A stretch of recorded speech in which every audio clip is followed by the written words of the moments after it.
Welcome to Win-Loss 101. This is the 6th week, the final session of Win-Loss 101.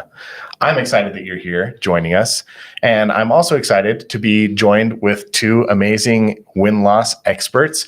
Kjersten Moore is one of our consulting team leads, and Scott Varner, returning guest, back for the capstone, is one of our senior consultants. And today they are going to talk to us about some probably the most difficult and most important aspect of win-loss analysis. So I'm really excited to dive into that. But before we get into the meat of today's lesson, I wanted to go over a couple of important announcements.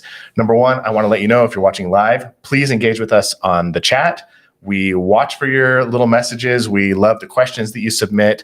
If you have any thoughts, insights, if you want to just let us know where you're calling in from or watching from, you can do that in the chat, whether you're watching on YouTube or LinkedIn, and we would love to hear from you. Second, I wanted to remind you, especially if this is your first time watching one of these lessons, that if you go to winloss101.com and you go through and do the first 3 lessons and complete the homework assignments, we are offering 3 free win-loss interviews. So there's huge value here. Especially in the economic climate that we're in right now. We're in a bit of an economic downturn. There's a lot of companies that are wondering, are we seeing pipeline shrink? Are we seeing less deals close? Are we seeing clients leave because we're doing something wrong? Or is it because of economic reasons?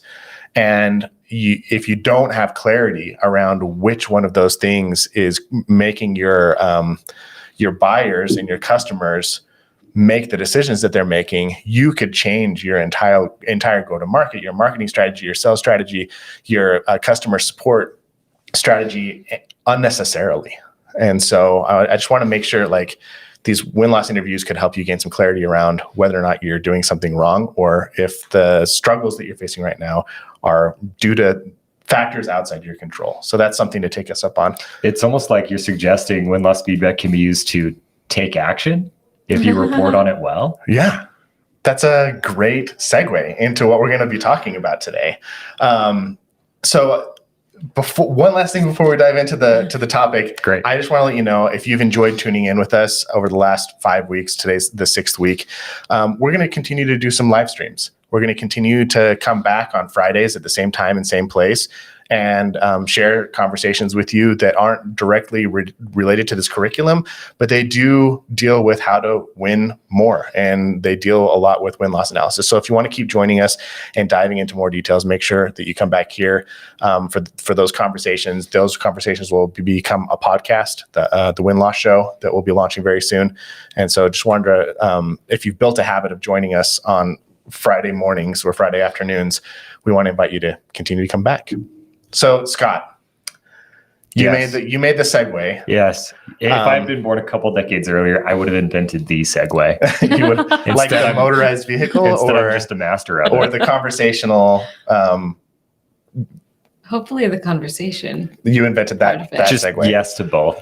Got it. Okay.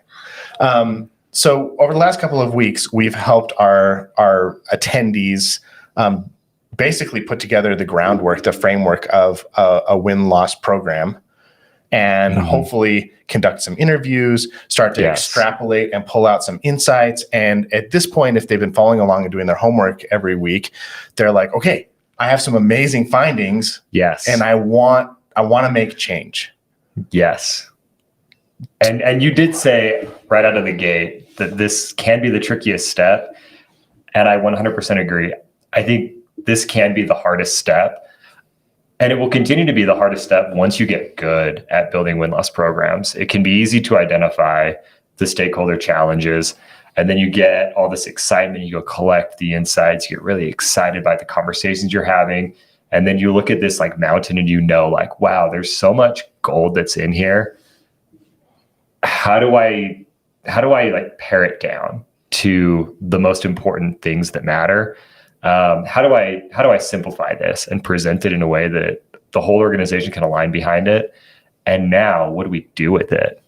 Yeah, and I think before we figure out how to, simplify it down or condense it or present it in a way that you can act on it, we really need to identify who needs that information or who would benefit from that information. Because if you have all of these insights, but you can't get it in front of the right people, then it really doesn't do you much good. And so I think the number one thing you need to take into account when figuring out how to do the readout is take a step back and think through, who are the people in my organization that can take action?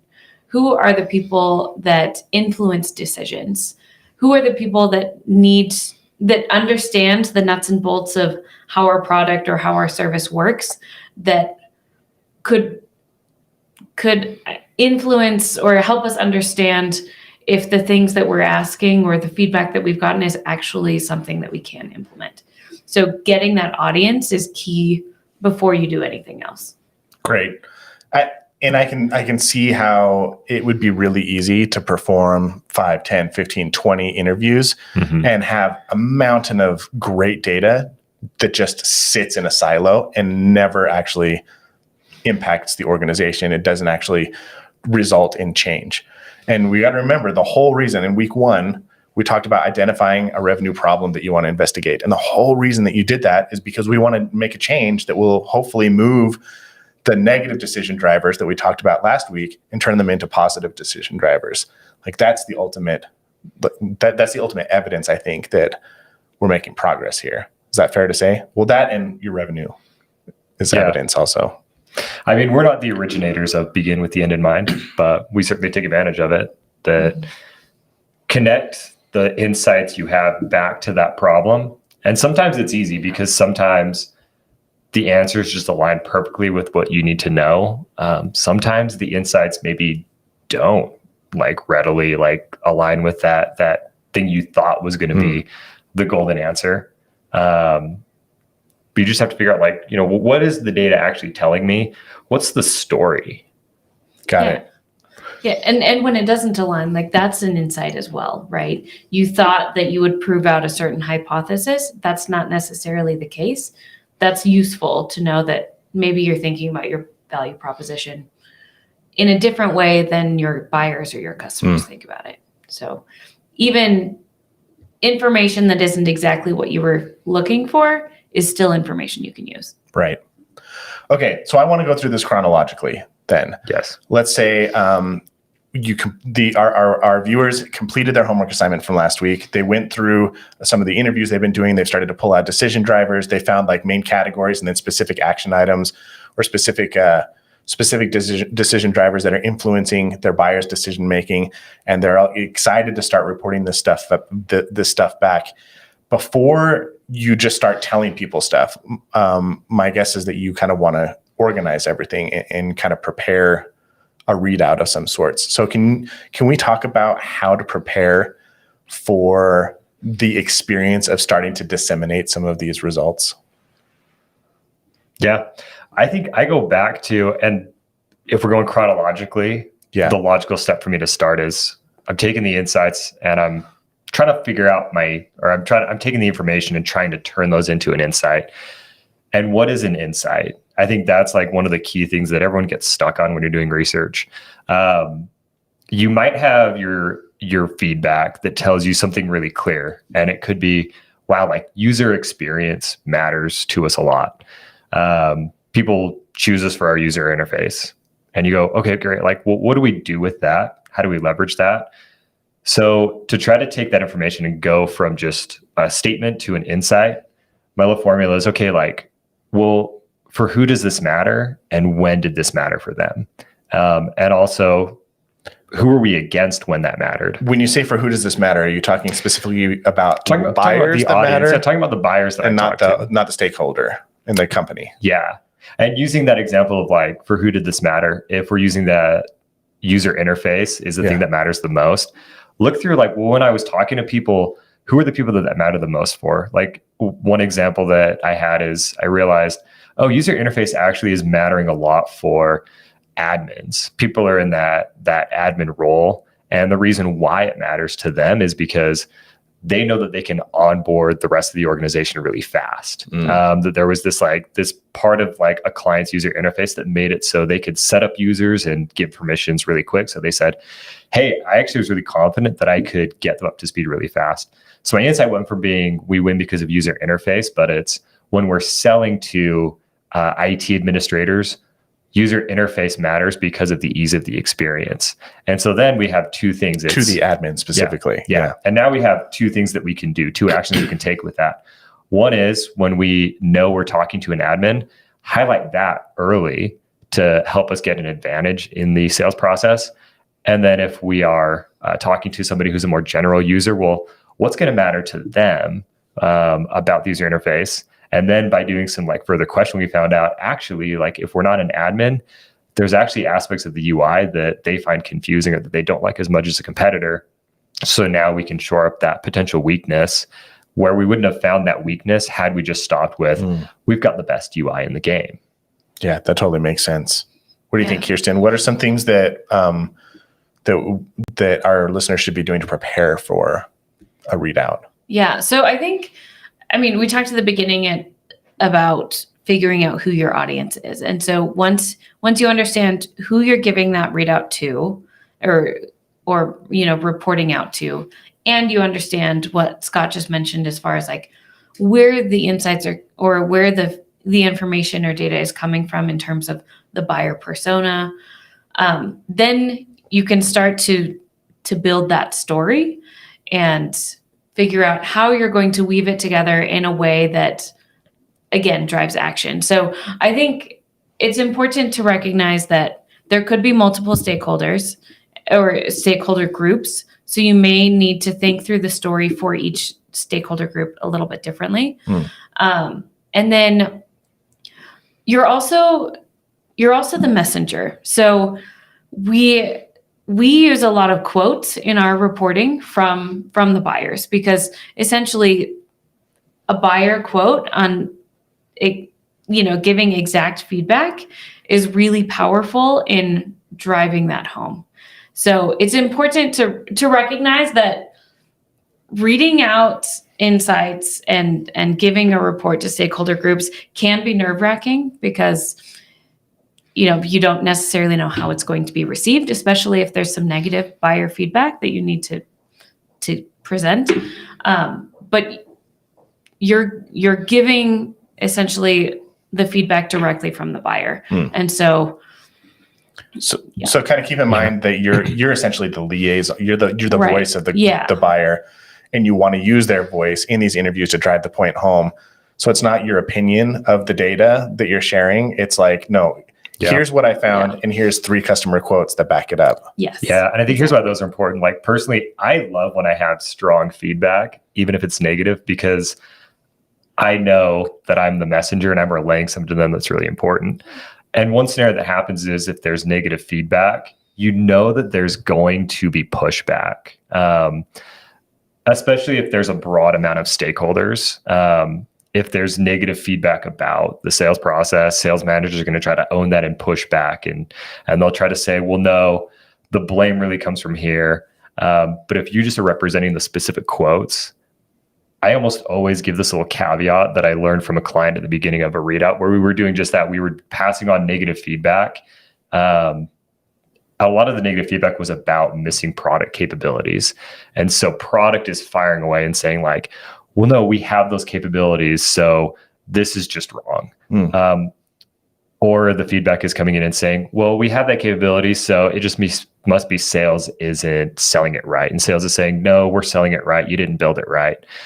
And so we had this CEO that just kind of comes in and he's like, we're saying that the feedback is wrong. We're saying all these things, but like, I'm looking at these statements right here from the buyer.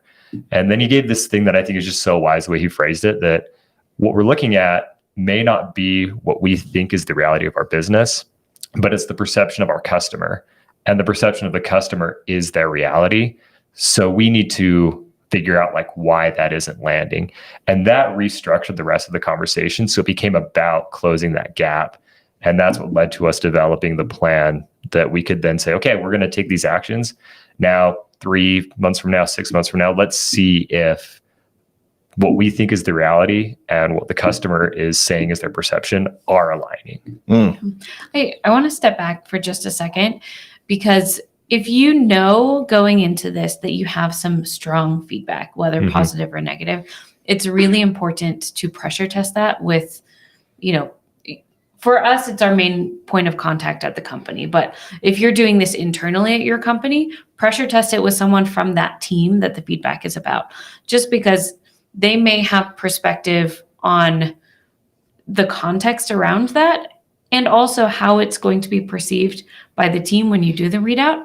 And it's really helpful to know what questions are going to come up before you get into the readout. And so I always like to take time to pressure test, at least with my point of contact, maybe an executive at the company, to see what questions they have so that going into the readout, I'm prepared with the answers to those questions. That's smart. It helps you, because it's like the meeting that happens before the meeting. It's like, this is the room where it happens, where you kind of set up the strategy with somebody who knows all the important decision makers in the room and what they care about the most, and maybe what you should focus on in order to get your point across or make sure that the change actually happens. That's really smart. Not just that they know the stakeholders and their questions, but also they just know the context. They might know, here's some strong bit of feedback that maybe there were some changes that were taken that might have already addressed this. And so you look kind of foolish if you just step into a room and you say, hey, our number one problem is this. And they say, well, yeah, like we made this change so that we could address that. You look kind of silly if you don't know that, but you come and you say, buyers still thought that this was the biggest challenge. We know that this action has been taken. So, and then you might be able to do some extra digging to say, was this a deal that closed prior to that change being made? Was it, we need to fix some like sales training to make sure that they're communicating, like, let's just make sure they're using the most modern, up-to-date deck. And maybe like that's going to be the fix. Because how often does that happen that you're like, we're going to do things differently now. And you do things differently for like a week. And then everybody falls back into the old way of doing things. Yeah. And it can also be validating if your company has made a change. Sometimes there's a delay so maybe you roll out a change with the sales team. You're closing deals that were still, reached out to and still closed under the previous method or process. So if you're getting feedback that says you need to change something, but it's something you already changed, that can be validating that, yes, this change that we're making is what we need to see. Yeah. Here's an example of why I think win-loss can be this really cool real-time check-in what's happening. And then the reporting period can be a great milestone to see like what's happening, if it's working. That I had one readout where APIs and integrations was just emerging so obviously as an immensely important decision driver. Specifically an integration, like a specific integration with a particular vendor. And when we went back to that, it was weird because it was like equal parts negative, equal parts positive. And so when we did the discussion, like in the report, figured out there's just a lot of confusion in the marketplace right now. And so by refining our questions, we came to find out the reason why there's so much confusion was because it was being driven by a specific competitor that was talking about this integration being more native and more dynamic than what the client that I was working with was offering.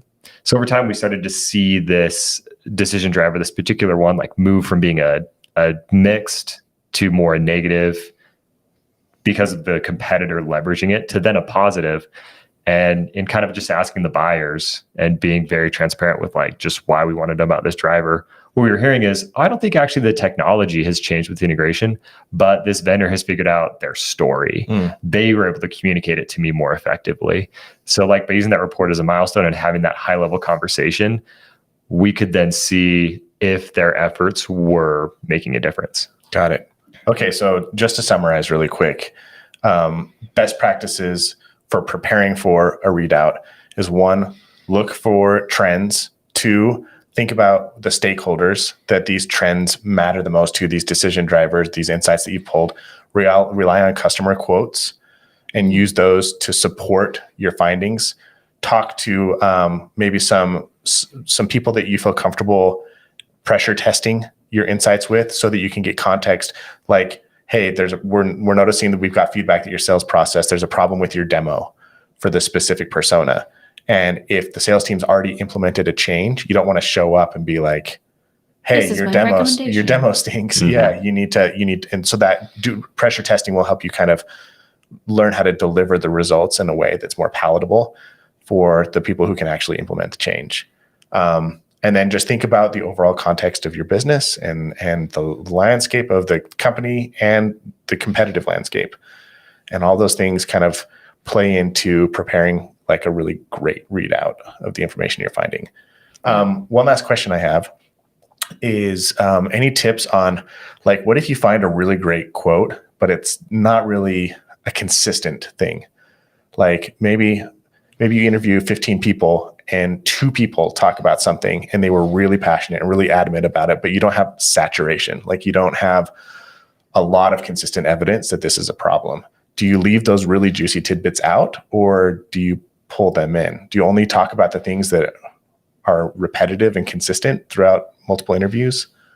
I think it depends on, I guess, the strength behind whatever that quote is and the message they're trying to convey. Because while it may, whatever that issue is, while it may only affect a small percentage of their buyers, if it has the potential to have a big impact, either positive or negative, that's something you need to know about and kind of get ahead of it. And so in reading out those results, I will, give it with a caveat. Like, we didn't hear this from that many people, but it's strong enough that I thought it was important to highlight. Great. And you can do what you want with that information. And that's been really helpful.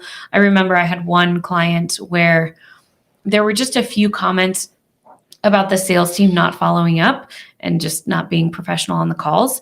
And so I brought it up saying clearly, I'm not hearing this a lot, but I'm hearing it enough that maybe you need to look into the training that you have with your sales team. And that's when I learned that they had a rather new sales team. And it was something that they could take action on immediately because they were working with fairly new salespeople that just didn't really understand what they needed to do in that case. That's a great example. Yeah.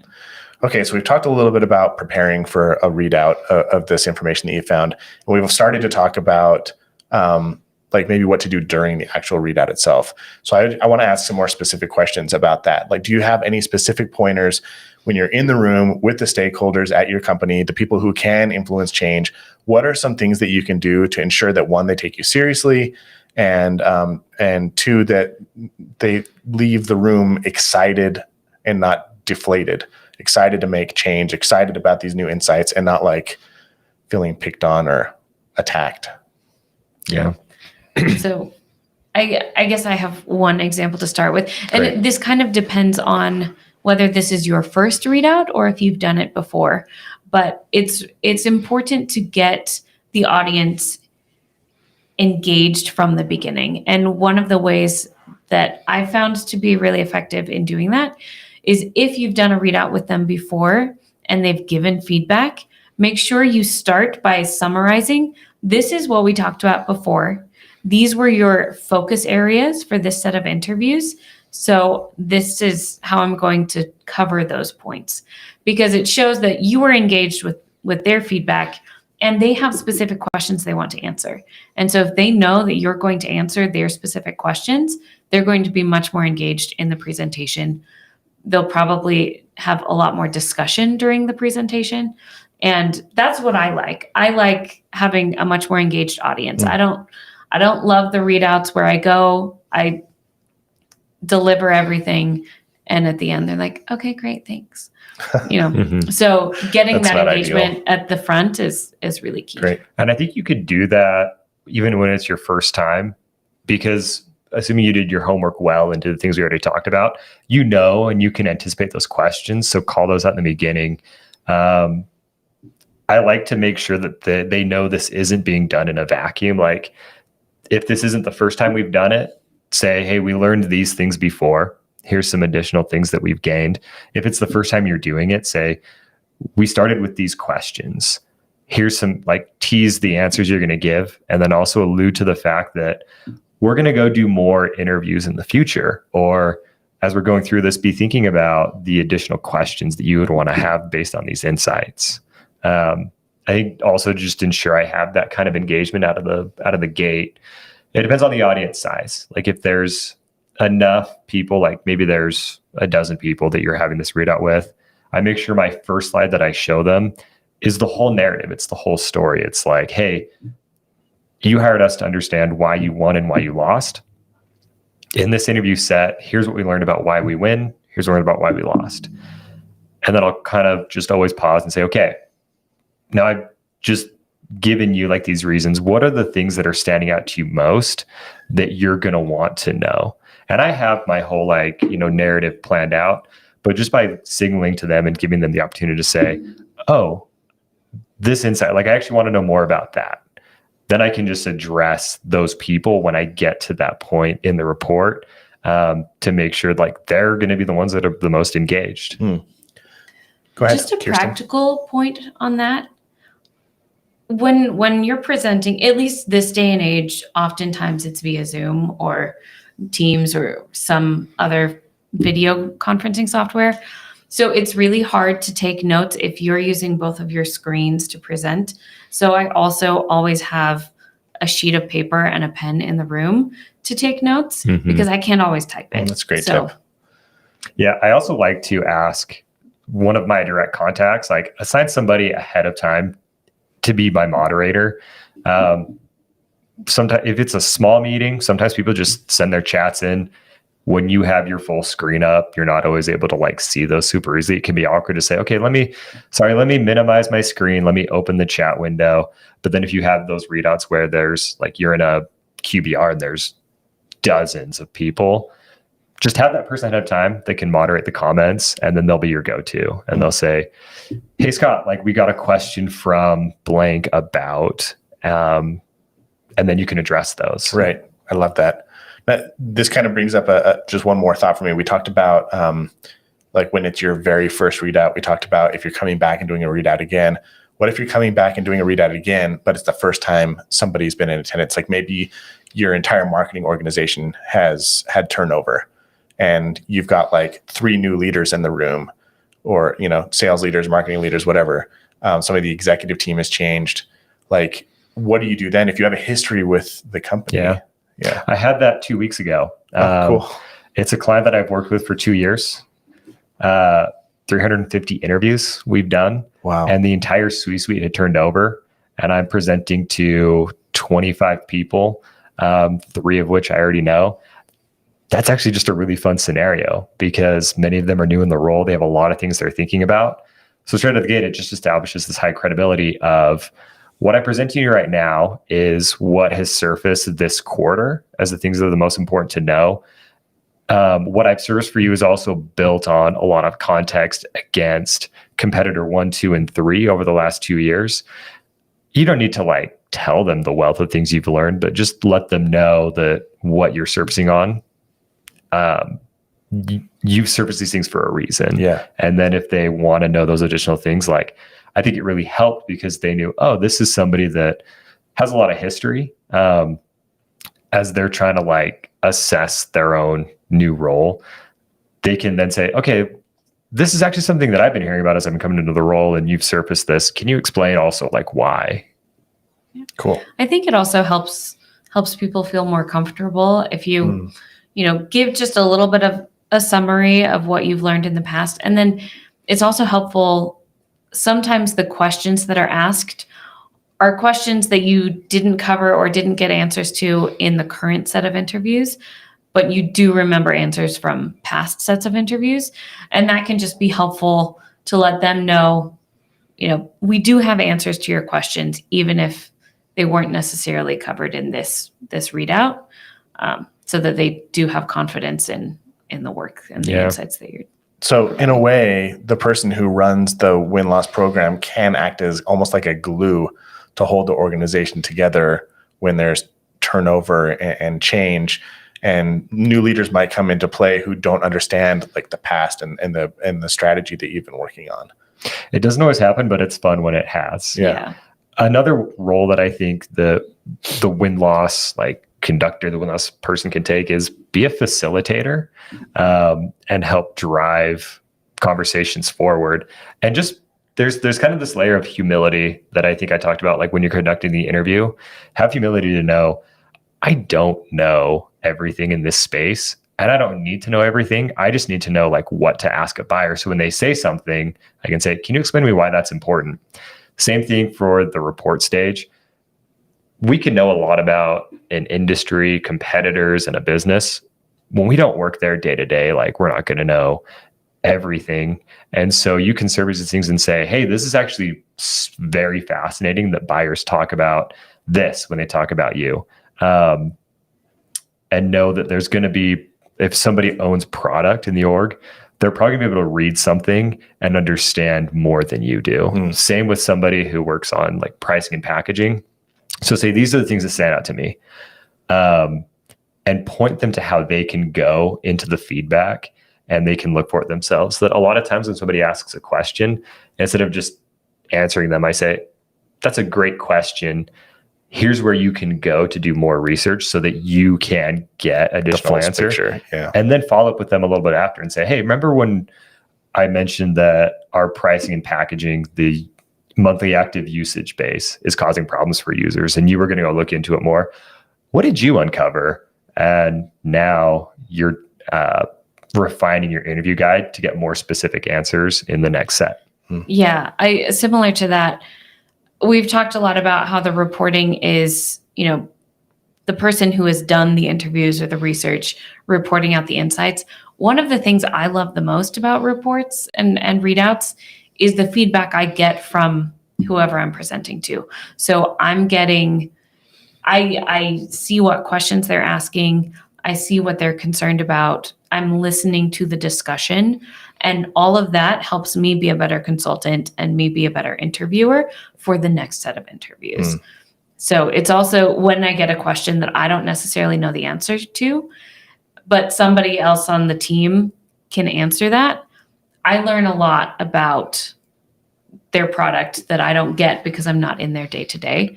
That helps me in the future. Yeah. Well, this is a great point, that when you're running the win-loss program, you don't need to be the one who comes up with solutions to all the problems. Like, you don't need to show up to the readout with the problems and the solutions. You're just presenting the problems and the opportunities, and then letting the people who are experts in their department come up with those solutions. People at that organization are getting paid a lot to come up with strategy on pricing, and there's a lot of product marketers and a lot of product managers. Yeah. And that's not to say we shouldn't come with recommendations. Right. I think those are really valuable. But again, it's important to pressure test those recommendations to make sure that they align with reality within the organization. And I kind of want to put Kjersten on the spot, because you talked about how you have that notepad and pen so you can take notes. Any examples of like, what do you do with those notes you take? Like, what are the things that you end up noting, and then what do you do with those? A lot of times it's questions. So different people will ask questions where I don't know if we mentioned this at the start, but I get really nervous for readouts. I get really nervous ahead of time, and then I get in the readout and I'm kind of stressed, but I just am eating it up. Like I feel like that's a time for me to really shine with the information I know. But because it's a stressful situation for me, which other people are better at that, sometimes questions are asked that I know the answer to, but I cannot think of it on the spot. So a lot of my notes are, I know that, I will find that, and I will get back to you. So I'm noting down action steps for me to take immediately following that I need to follow up on, and then I'll find the answers and email them to my main contact.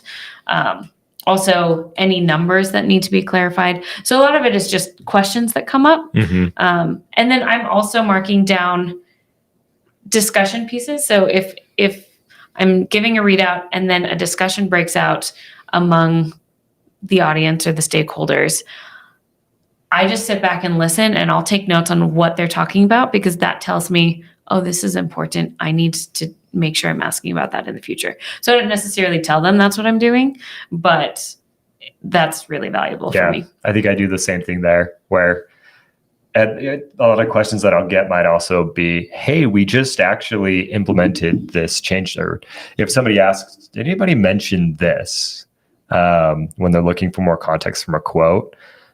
Oh, can you explain to me like why that would be important for you to know?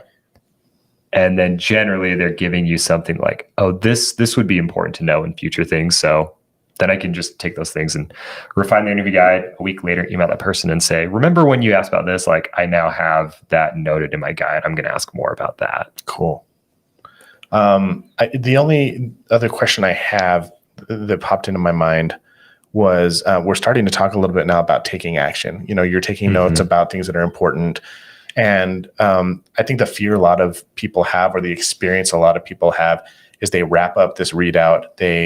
They do all this work to pick a revenue problem, design this interview guide, reach out to buyers, schedule those interviews, perform those interviews, go through, look for decision drivers, pull them out, turn them into a report. It's like months and months of work. And then you present it to stakeholders and then nothing happens. And so what advice do you have to increase the likelihood? Because you can't guarantee that the changes are going to happen. But what are some things from your perspective, especially coming from a consultant who isn't like an employee at the business? You're not in there day to day with the clients that you serve. What are some of the things that you do to ensure that the insights and the findings that you have reported on actually change gets made? So one thing that I try to do, doesn't always work, but I try to reserve time at the end for them to have an internal discussion, because everyone got together for this meeting. So smart. And it's so hard to get people together for a meeting, that especially if it's the executive team. And so ending early so that they can just talk through it and talk about action steps, and maybe I'm guiding the conversation. Okay, here's the information. What do you think needs to happen? And I'll also give recommendations based on my experience as an external consultant to your business. These are the things I think you need to take. Does that resonate with you? Is that something you're interested in doing? Because, for example, sometimes we get pricing feedback and everyone always wants to pay a lower price, so that may not be something they want to act on. So it's also important to see, okay, I'm giving this feedback. Is that something you want to take action on? And if so, from here, where do we go? Let's talk about it. And then I just let them take the reins. And I think sometimes I get petty. And what I mean by that is, if action isn't being taken, when we go and do the next report, if the insights are the same, instead of saying, monthly active users was the number one concern for buyers, monthly active users was still, like putting in words like that, like buyers still, making sure you keep putting that pressure in. I've told you about this. And really quantify that for them. And what I do is say, 60% of the deals were lost because of this thing. And if it's something where I find like action is being taken, then I go back into the well and say, and actually across all of the interviews, this was the problem. And I'll give an example of that is, we do win-loss. We mostly focus on the decision, like, why did we win this business? You almost never hear somebody say, oh, we picked them for their great implementation services and team. So people aren't necessarily like talking about implementation very often. And if they did, they're probably a win. And so for this one client, I kept hearing, wow, like problems with project management, implementation concerns. They're saying they're going to start churning. And I just heard it over and over and over again. And that was usually that extreme negative feedback that Kjersten talked about. And so I made sure that I was really getting pretty aggressive when I had an executive year, that I was making sure to always highlight that and just like drag them through the glass with how much their customers are being hurt by this, until finally it's like, we better address this, and you really connect them to this. You're getting them in the front door, but I think your back door is probably like wide open. Yeah. One thing I want to highlight from that example is just that so there are often times where we hear the same feedback over and over again. And on one hand, our clients can think, oh, we're just hearing the same things. Maybe we don't need to keep having a win-loss program because it's just kind of getting stale. And the purpose in highlighting the information that we're continuing to hear is to show that really the value in getting buyer feedback and learning why you win and lose is so that you can hear that feedback and take action on it. And if that happens, the feedback should change if you're actually implementing the recommendations and changing your business along with buyer feedback.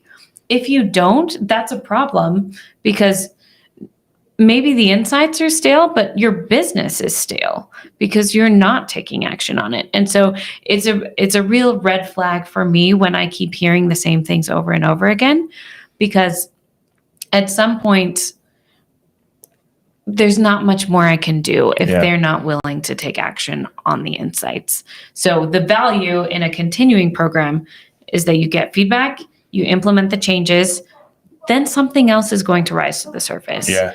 And you can keep eliminating those weak links or those constraints. And I think it was like the first or second week of our Win-Loss 101 program, we used this analogy of health and fitness, and how if somebody comes to you and they're like, oh, I'm so out of shape, I want to get in shape.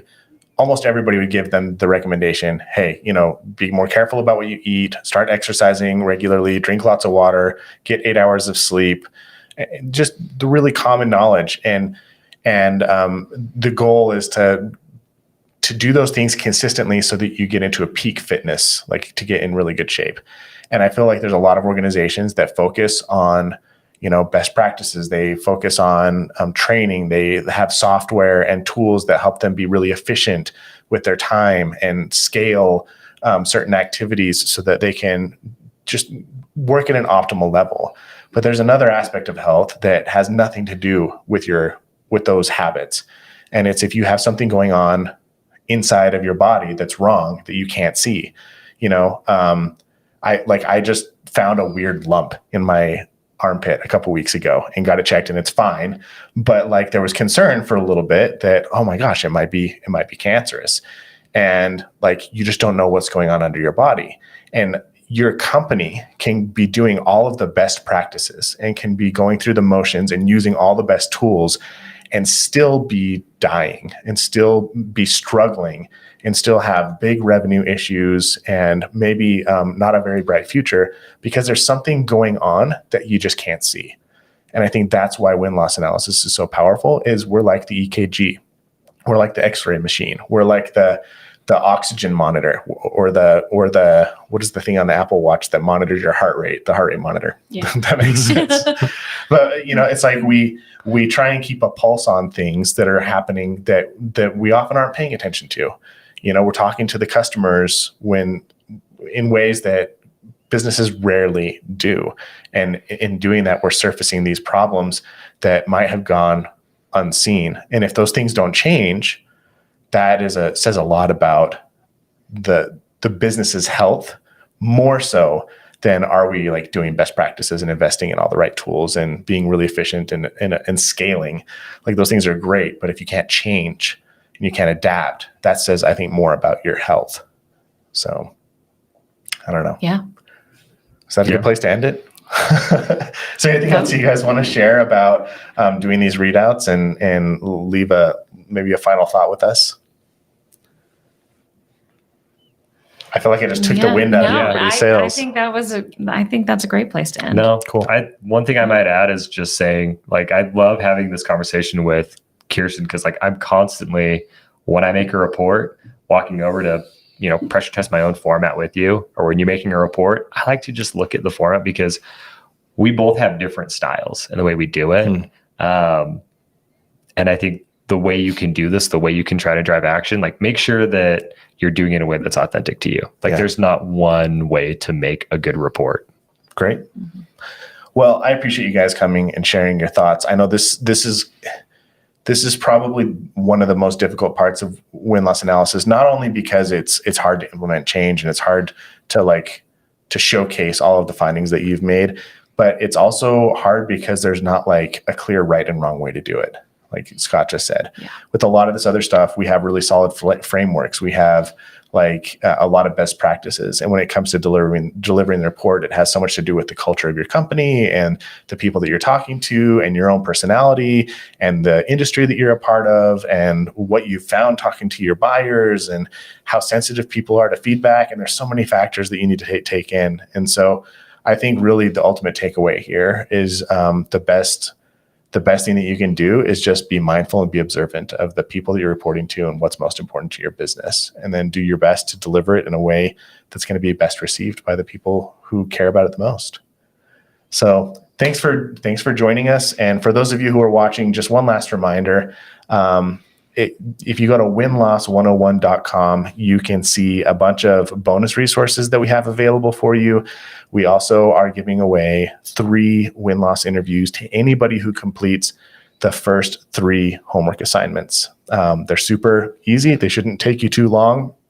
And the value there is we've never given away 3 interviews before.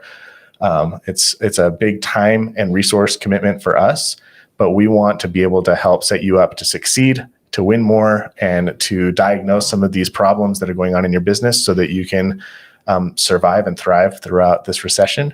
And we hope you take us up on that offer. So Kjersten, Scott, thanks again for